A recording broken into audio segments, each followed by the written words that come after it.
In fantasy, versatility is key for point turnouts. The reason why guys like Russell Westbrook, James Harden and LeBron James are so highly sought after in fantasy is because of their ability to simply do it all: score, rebound, pass, defend, etc. Having a player like this is truly a godsend for any team. The problem is, these types of talents usually come off the board quite early during draft day, leaving a majority of teams searching for the next best thing, whether it be through the later rounds or scouring the waiver wire.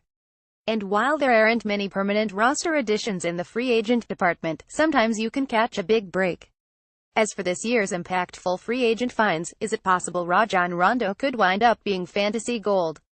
To say the veteran point guard is in the same category as the aforementioned players of Westbrook, Harden and James would simply be insanity. However, to say he's an afterthought in fantasy would be just as ludicrous.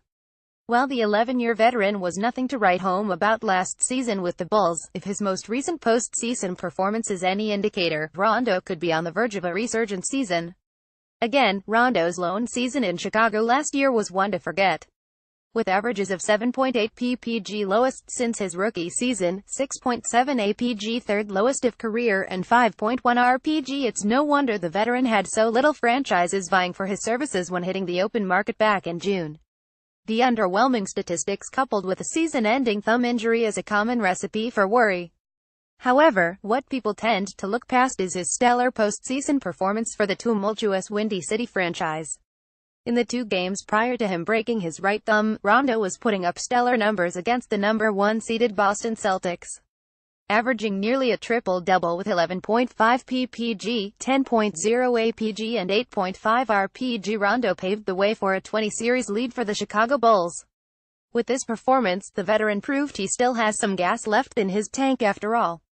Must read: New Orleans Pelicans Player of the Week now, coming to a Pelicans roster consisting of 2 of the most dominating forces in the game today in Anthony Davis and DeMarcus Cousins. Continued success for Rondo is very likely.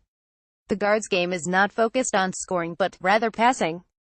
A career 8.5 apg average, with 7 seasons averaging over 9 assists per game, Rondo will most likely flourish with the 2 aforementioned defensive juggernauts. Kick it to them down low and they'll throw it down at the rim. Toss it to them in the mid-range and they'll flush it home. The Pelicans also have other serviceable scoring options for Rondo to throw it to, such as Jrue Holiday, Etuan Moore and Jameer Nelson, to name a few. With these options at his disposal, it's safe to say Rondo will garner quite a few assists, providing ample points for those rostering him in fantasy. However, not only is he one of the best passers the game has ever seen, he is also a fine rebounder for his position. With a career average of 5 boards per game, Rondo has proven to be serviceable in that department, again adding points to his fantasy owners. Above all else, the passing, defense, rebounding versatility is Rondo's game. For his career, the point guard has 29 triple-doubles, putting him ahead of NBA greats such as Michael Jordan, Walt Frazier and Kobe Bryant, to name a few. Again, while Rondo may be up there in age 31, if last postseason is any indicator, he's still got some tread left on those tires. Rajon Rondo is expected to return in the coming weeks, meaning fantasy owners should soon be on the waiver wire searching for his services. All statistics provided by ESPN.com and BasketballReference.com.